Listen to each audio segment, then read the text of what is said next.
I like entrepreneurs, pastors, leaders, business people to have diversions every day where we aren't doing anything. I like solitude and silence for us to just sit and be. Yes. Now, Jesus might be a controversial figure in a lot of topics and all of that. Now, this, my transparency is, that's who I preach, that's who I love, that's who I worship. Okay. At least we can all say he's the most influential person that ever existed. Yes.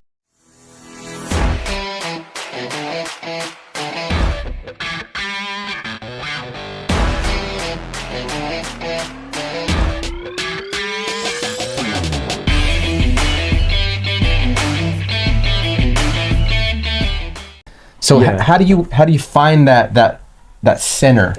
How do you abide in the middle of that hustle? Yeah. Right?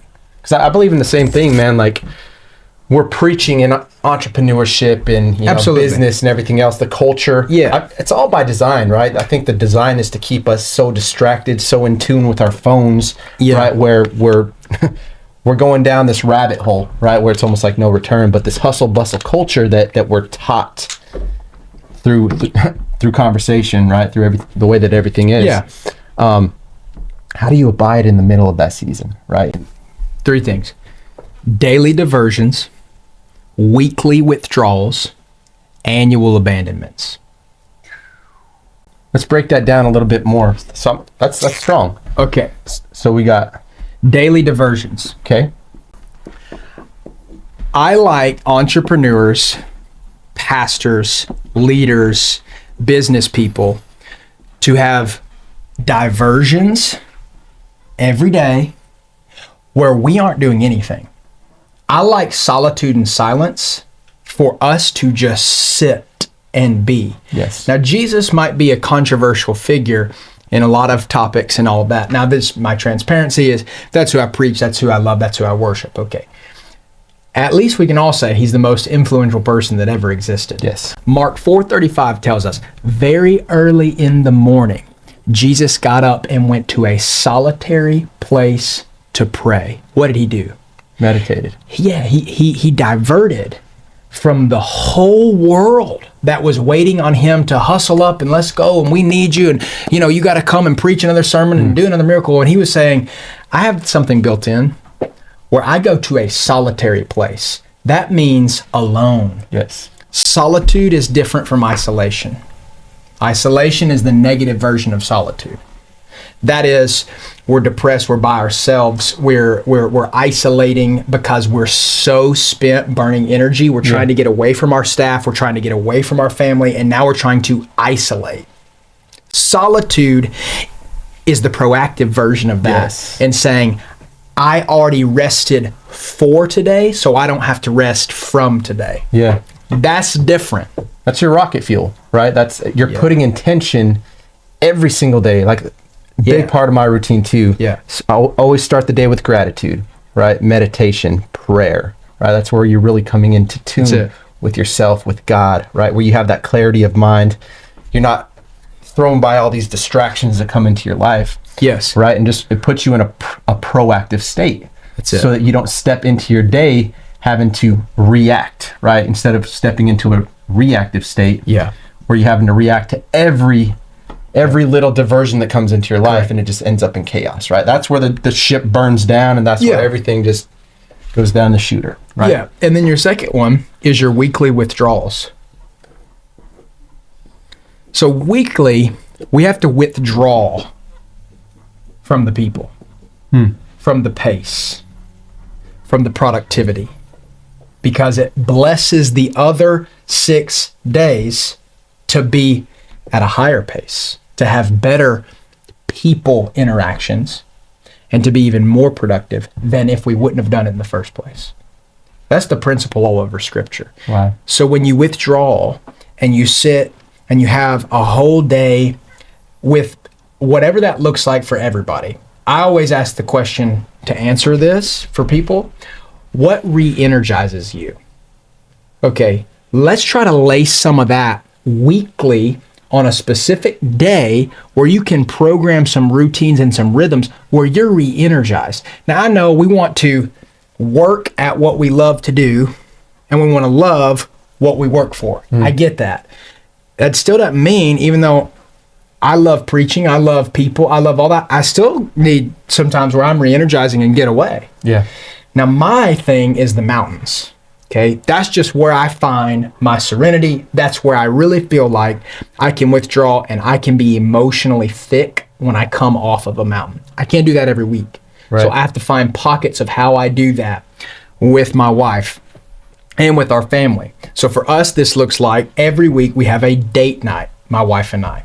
Okay, we have 3 kids, but we program that we're going to have a babysitter come to our house to take those 3 kids to give us 4 hours away on the day that I don't do any work. So my staff doesn't call me. I don't pick up the phone. We turn the whole phone off the whole day. I spend the whole day with the family. I close the night out with my wife. That's a withdrawal point where I can rest, enjoy the accomplishments of taking the mountain. Yeah. Because oftentimes we'll take this peak and we'll bring everybody with us.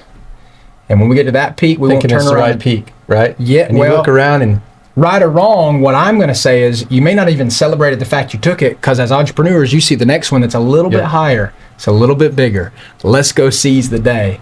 This is a chance for you to audit the week and go, what are the 3 big wins I had this week I just was so enamored with? Like, wow, look at what deal we closed. Yeah. Look at how we expanded something. In this format, you can audit the whole week. This is a good tool for everybody if they don't have it. The Full Focus Planner by Michael Hyatt, game changer. I don't get any kickback for that. That's just me saying he helps you figure that out. Okay. Weekly audit, dude, straight up.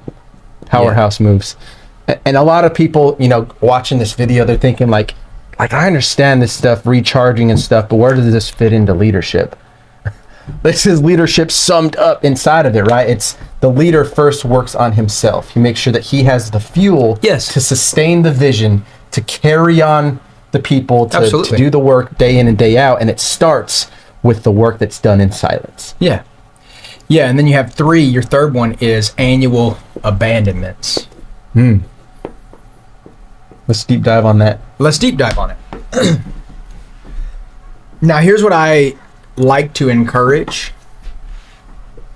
From a scientific perspective, they say that you really start to rest, recharge, refuel. This is going to ruffle some feathers because not everybody might be able to do this. On a vacation period on the 8th day. Expend. You really start to actually disengage mentally. You return emotionally. Everything that we're looking for from a vacation. The first couple days are just spent detoxing. Yeah. On your abandonment where you get away from everything. So I'm Social talking media, everything. But you become the heightened version of yourself and you become fully rested at day 8. Here's why that's crazy. Because in Scripture in the New Testament, they would have festivals. So you can read all about these festivals in Eastern culture. And you know how long they would last? 8 days. They would take 8 days. Periodic annual abandonments away from everything, to eat more food than you could ever imagine, to laugh at anything and everything they could, to love deeply, to soak in life as we know it, and not miss the fact that we're human beings, not human doings, and to allow the abandoned nature of everything we're caught up in to simply be. Well, science caught up to Scripture and said, there's something to that 8-day thing. So what I'm saying is this: if you're going to take a vacation, for those that can, try to make it as long as possible. Wow. Try. Yeah. It's good to do a 2-day, a 3-day. I'm for it. Don't get me wrong. We just did that. We went to Bryson City, North Carolina, not too long ago. And that was a 3-night stay. I still was able to abandon the work, get into a cabin, experience everything that I was looking for, right? But I also know what everything's breathing into me, which is science and Scripture, saying there's also a different version of this that's really good for your soul. And the problem is all of us think I don't have time for that. And there was a story of a friend of mine who was a pastor, and one of his board members said, I need you to take I want to pay for you. He's a business guy, but he's also on the board. I'm going to pay for you to take a 12-day vacation. And he said, I can't do that. I can do a 6-day, but I got to get back and preach. And he goes, no, I need you to take 2 Sundays off. I know those are your front stage big days. And he goes, 2? Man, that's a lot. And he goes, it's a lot.